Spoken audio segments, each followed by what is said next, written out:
Pensamiento a contratiempo, con el profesor Esteban Bedia, en Yo no fui.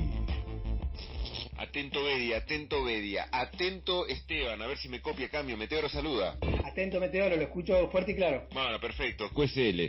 ¿No sos muy de manejarte con el idioma handy o no? No, ¿Te parece demasiado abreviado? No. Siempre me quedó pendiente la de hacer un cursito de HF u HF. Mirá si toda tu columna la tuviese que hacer en código Morse, Esteban. No, imposible. ¿Todo bien, Mete? Bien, todo tranquilo, todo... Bueno, es un tema de actualidad, me parece, y te voy a dejar para que te explayes, Esteban. Dale. Sí, buenísimo. Vos sabés que obviamente es ineludible, digamos, el tema del fallecimiento, la muerte de Maradona. Y la verdad que me puse a pensar bastante cómo buscarle la vuelta para cómo hablar de Maradona y la historia, ¿no? Entonces la pregunta es ¿por qué Maradona es algo histórico, ¿no? Esa es la pregunta. ¿O por qué, o de qué manera, o cómo Maradona se vuelve algo histórico? Entonces, bueno, un poco traje esa reflexión. La idea, o sea, inmediatamente frente a la muerte de Maradona, de manera inmediata, se desató, todos sabemos, una disputa acerca del sentido de su dimensión histórica, ¿no? O sea, inmediatamente también un quiebre entre quienes saludaban ese sentido histórico de una manera positiva y quienes lo condenaban de una manera negativa. No voy a entrar en los detalles, pero es un no es debate momento de meterse en de un berenjenal ahora, ¿no? Sí, no, me parece que es interesante el debate y yo lo que vengo un poco a tratar de traer algunos elementos de qué manera podemos pensar esta cuestión, digamos, Ajá, ¿no? venís a traer un poco de paz. Sí, ponele. El punto es, me parece que hay que todos los debates, bueno, no todos, pero algunos puntos del debate apelaban a la historia como a alguna especie de tribunal, digamos, de apelación justamente, sobre el cual uno podría contrastar las afirmaciones que se hacen y en última instancia como que la historia podría ofrecer un veredicto indiscutible acerca de cuál es el sentido de la vida de Diego Maradona, ¿no? Entonces, básicamente me parecía eso como para traerlo, digamos, de qué manera nosotros podríamos apelar a una base de hechos para saldar la discusión acerca del significado histórico de Maradona. Entonces, en este punto mi argumento es que, a pesar de que lo que nos pueda sugerir el sentido común, los hechos no tienen un significado evidente y unívoco, ¿no? Entonces, la historia, el agua, por ejemplo, no es que, como el agua tampoco viene con una inscripción que nos dice H2O y que nos indica qué significan esos términos, la historia tampoco viene con una etiqueta pegada que nos dice qué significa. Eso quiere decir que la historia, no existen los hechos, o por lo menos en la perspectiva que yo defiendo, no existen los hechos separados de las interpretaciones. Obviamente es un debate abierto, pero bueno, me parece interesante empezar a pensar este problema, ¿no? Uh-huh. Entonces, desde ese punto de vista, digamos, si uno acepta en general este argumento, generalmente se acepta el argumento pero no siempre se está dispuesto a aceptar todas las consecuencias que conlleva. Centralmente lo que se llama el rol del lenguaje, digamos, que es un debate bastante espinoso, pero básicamente la idea es que las interpretaciones humanas acerca de los acontecimientos pasados o presentes se realizan en y por medio del lenguaje, ¿no? Entonces, esto tiene enorme significancia y obviamente es algo muy simple de contrastar porque nosotros no podemos separar nuestra mirada del mundo del lenguaje, pero tiene muchas consecuencias. Y bueno, obviamente estoy haciendo una síntesis muy extrema de discusiones bastante complejas y largas teóricamente, pero básicamente es importante retener que nuestras descripciones acerca de los hechos históricos, de los hechos pasados, no asumen una forma de una descripción enumerativa, ¿no? No es que decimos 1 más 2 más 3, es decir, siempre nuestras descripciones hacen algo más que eso, y ese hacer algo más que eso es dotar de sentido el pasado. Y la forma en que nosotros dotamos el pasado de sentido, o una de las formas en que dotamos el pasado de sentido, es hacerlo de una manera figurativa, o sea, de una manera literaria, de una forma poética. Y este es un poco el núcleo de lo que quiero defender hoy o argumentar hoy, es que no hay una forma no figurativa, no poética, no literaria de referirnos al pasado. Y tampoco cuando nos referimos al presente y lo tratamos históricamente, sobre todo cuando ese pasado está en el contexto de una narración de los acontecimientos del pasado, hacer una narración que engloba los acontecimientos del pasado. ¿Vos decís que se lo disfraza, se lo pone más lindo para que sea no, mejor? Es que no hay forma de no hacerlo de esa manera.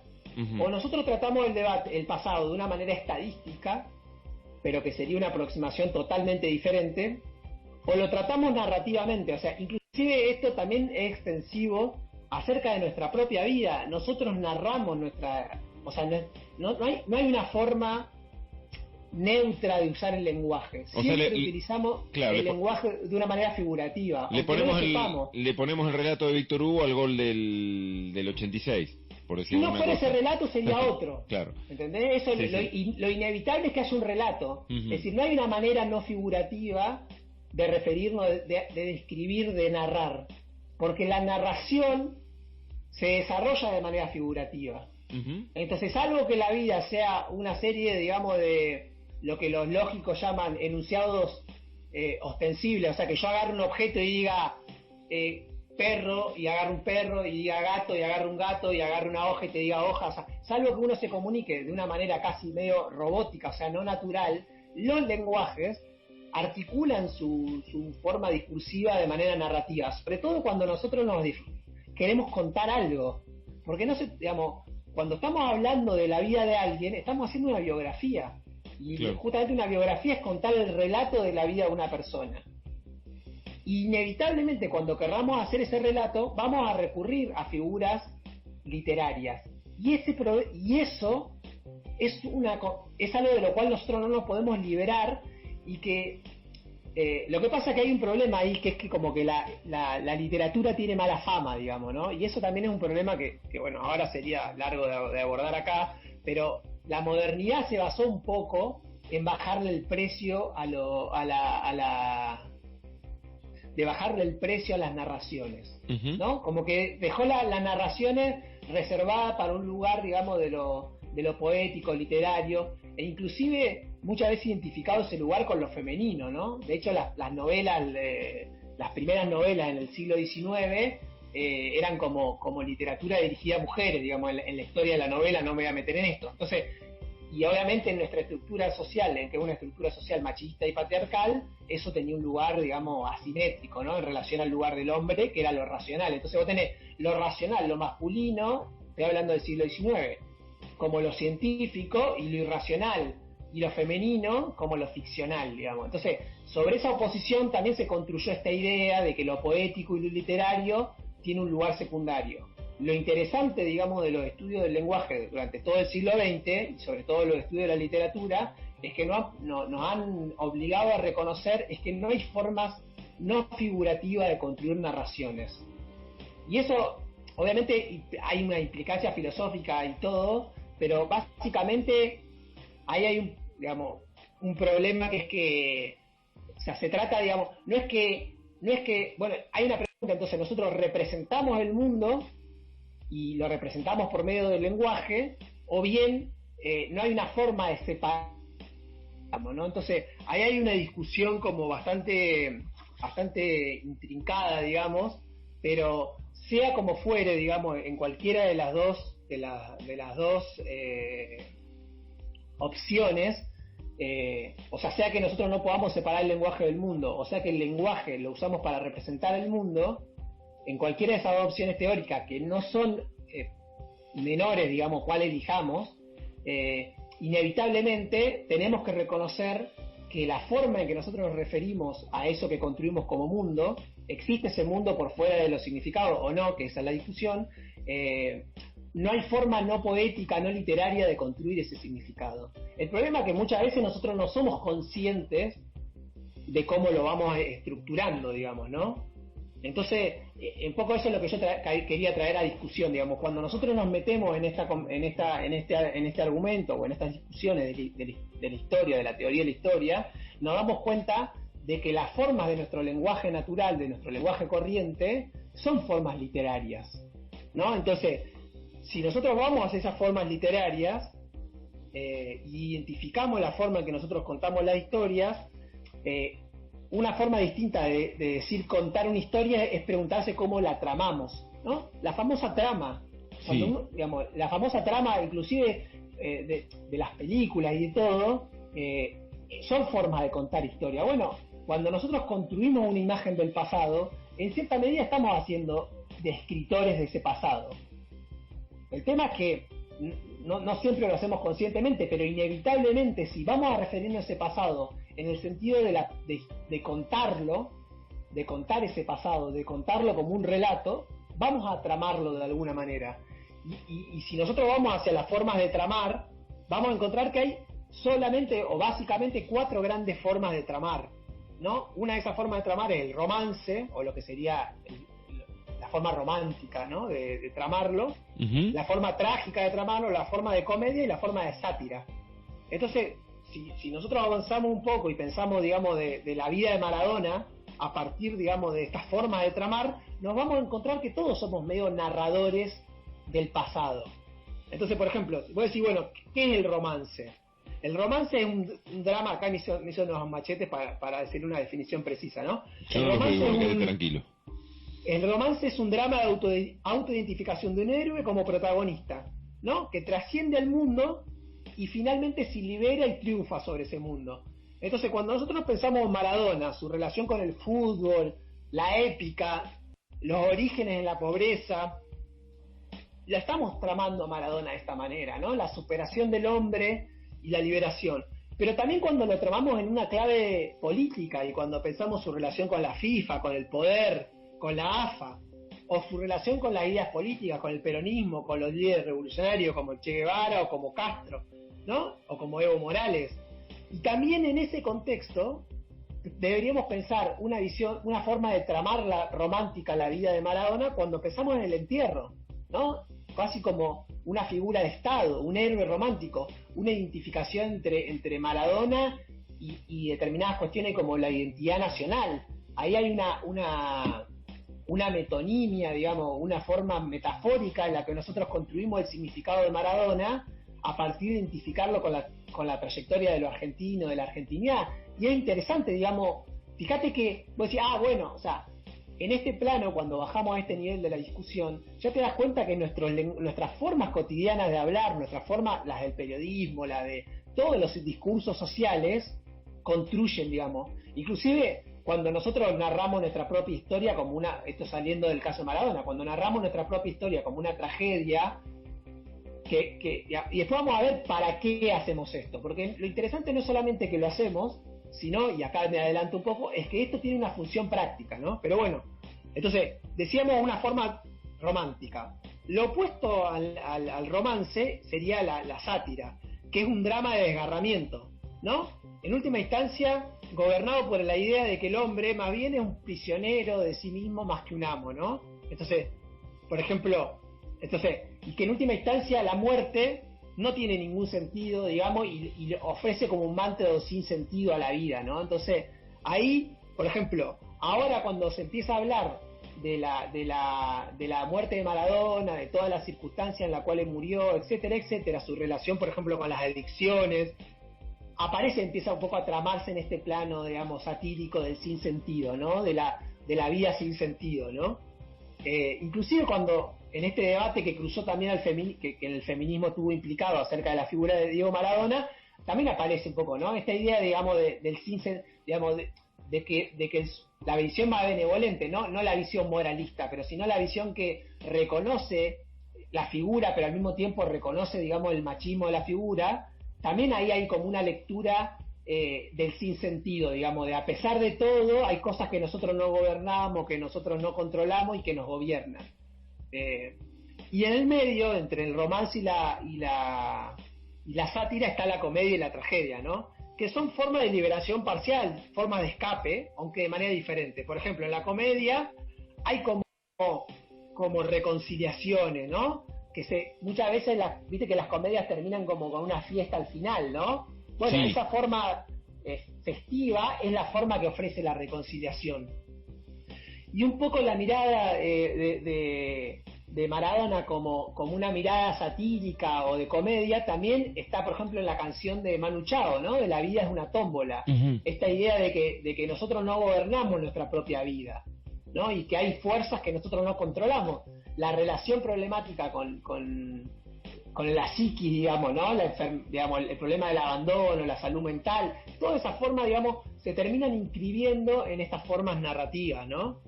Y cómo al final somos como medio una víctima del azar y que hay y fíjate que en esta idea de que la vida es una tómbola, y después que dice Manu Chao, dice, y si yo fuera Maradona viviría como él. Entonces ahí hay como un reconocimiento del sinsentido, y que en última instancia el reconocimiento del sinsentido de la vida, ¿no? En esta forma, como ver la vida como una especie de comedia, de tragicomedia, en ese sinsentido de la vida hay una cierta liberación, una cierta como exculpación, digamos, de nuestra propia subjetividad.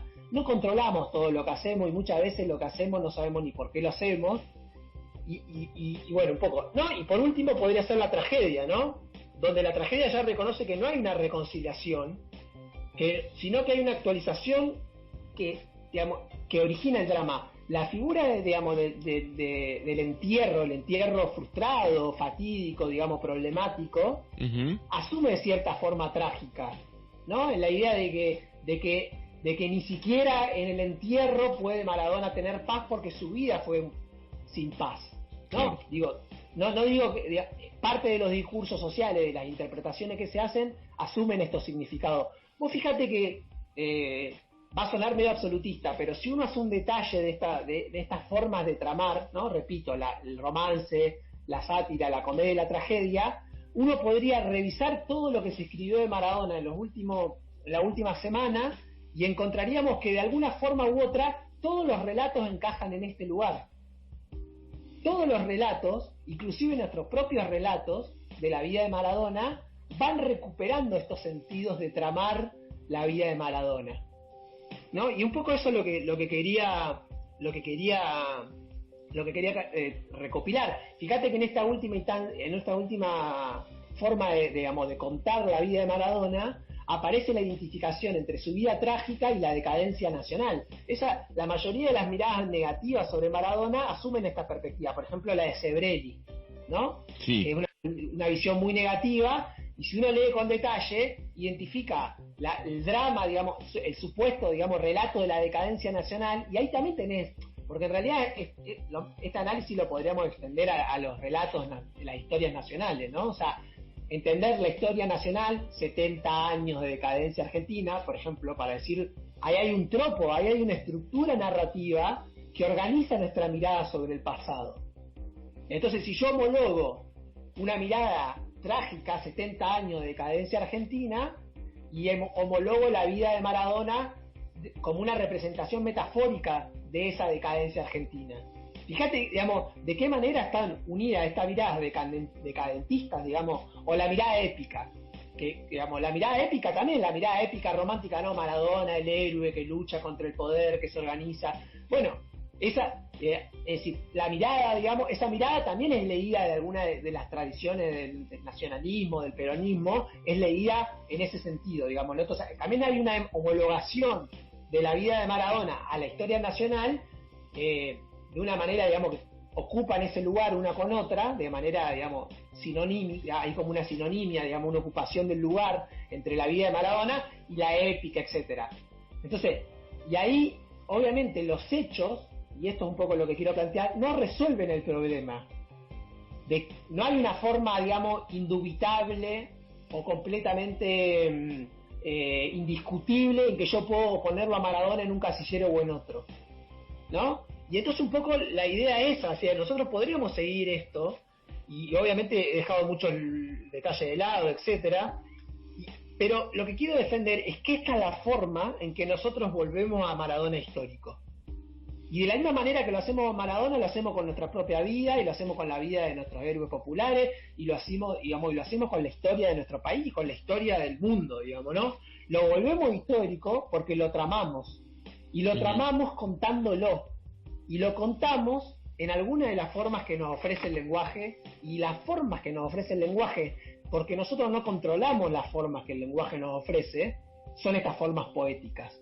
No es que nosotros, o sea, digamos, obviamente hay un montón de posibilidades de tramarlo a Maradona, pero de alguna manera lo tenemos que tramar, eso es lo que quiero decir yo. Ahora, en última instancia, y con esto ya quiero terminar, es que ahora hay un elemento que yo he soslayado, digamos, hasta ahora, y que me parece que está bueno para cerrar, digamos, esta reflexión, que primero, hay siempre un carácter abierto y disputado de la historia. la historia no es una, digamos, siempre hay una disputa por la construcción de sentido histórico. Y ese sentido histórico que se construye contando el pasado, siempre está abierto y en disputa. Y en última instancia, la base sobre la cual nosotros elegimos y disputamos el pasado tiene que ver con una cuestión práctica. Y cuando digo práctico, lo digo en el sentido ético, lo digo en el sentido de una cuestión de valores. Entonces se podría decir que esta figuración que nosotros hacemos del pasado acompaña esta valoración que nosotros hacemos de los hechos. Pero esta valoración que nosotros hacemos del pasado, es decir, la forma práctica en que nosotros nos relacionamos con el pasado, excede y ordena nuestro vínculo con el pasado. Nosotros nos relacionamos con el pasado de una manera práctica, digamos, ¿no? Cuando digo práctica lo digo de una manera ética. Y este vínculo está ordenado de manera literaria, de manera poética. Entonces, repito, los hechos históricos no vienen etiquetados y rotulados. Nosotros hacemos ese proceso de rotulación y de empaquetamiento, aunque no sepamos muchas veces cómo lo hacemos, ¿no? Y de este modo, la pregunta por lo histórico de Maradona es una pregunta eminentemente práctica, es una pregunta eminentemente ética, aunque la respondamos en una forma poética. Y la pregunta es una pregunta que se ha hecho muchas veces a lo largo de la historia, que tiene que ver con una pregunta práctica, con qué hacemos. Y esa pregunta es qué hacer con el presente, qué hacer con el futuro. Porque a mirar a Maradona, porque a mirar a este protagonista, a este héroe romántico, este héroe trágico, o esta figura cómica, o esta figura satírica, digamos, según cómo nosotros la vayamos tramando o cómo la vayan tramando los que cuentan a Maradona, nos estamos preguntando también qué hacer con nosotros mismos, qué hacer con nuestras ambigüedades como las tenía Maradona, con nuestros demonios como los tenía Maradona, con nuestras renuncias, con nuestros claroscuros, con nuestros triunfos y con nuestras derrotas. Entonces es en ese sentido que la pregunta que nos hacemos cuando tramamos a Maradona, cuando contamos la historia de Maradona, es la pregunta de qué hacemos con nosotros mismos. Y en ese sentido es que nosotros contamos a Maradona y pensamos a Maradona histórico, porque Maradona nos sirve para preguntarnos sobre qué hacer nosotros con nuestra propia historia. Y eso, de esa manera me parece que es interesante pensar de por qué Maradona se vuelve algo histórico, ¿no? Si alguien tiene que escribir mi biografía, quiero que seas vos, Esteban. No sé si te conviene. No, pero yo digo, también, en esta pregunta, la pregunta por Maradona es también una pregunta por nosotros mismos. Yo creo que en el fondo es esa. Bueno, esto está muy trabajado, por ejemplo, en el psicoanálisis lacaniano, ¿no? O sea, ¿cuál es el relato que nosotros construimos sobre nuestro pasado? ¿Con qué palabras elegimos narrarnos? Por ejemplo, podríamos meter un montón de ejemplos. Entonces vos me decís, quiero que me cuenten. Bueno, lo que yo te digo, en parte también, es que vos sos historiador de tu propia vida. Y vos sos un historiador de tu propia vida, porque más allá de que tu vida no haya terminado, vos elegís narrarte de alguna manera. Todo el tiempo lo estás haciendo. Pero la pregunta de cómo te narrás vos, o sea, vos tenés un repertorio de acontecimientos y de hechos en lo que vos elegís narrarte, pero porque querés resolver algo en el presente. Nosotros todos nos narramos y narramos a Maradona, es porque nos sirve respondernos sobre qué hacer, qué decisiones tomar y qué prácticas seguir en el presente. Cuando lo narramos románticamente como un héroe, como un rebelde, como un revolucionario a Maradona, bueno, es porque estamos en parte eligiendo ese presente para nosotros. Cuando lo narramos como parte de la decadencia de la historia nacional, es también porque queremos abonar esa mirada que tenemos acerca de la historia nacional. Y así podríamos seguir con todas las formas de narrativas que se construyen con Maradona. Lo que yo digo es, ni en nuestra propia vida, ni en la vida, digamos, de la que elijamos narrar, hay una base de hechos indubitable por fuera de la forma en que los narramos. Por eso la historia, a pesar de que el pasado es algo que ya está, en un sentido, está clausurado, siempre se está reescribiendo. Porque justamente nuestra forma de hacer, nuestra forma de responder al presente siempre es una forma histórica, ¿no? Y eso es lo interesante, digamos, de la cuestión. Esteban, muchísimas gracias. No, Mete, gracias a vos como siempre. Nos vemos. @Esteban_Vedia, con V corta de Vedia, con V corta de vestuario visitante. ¿Vio?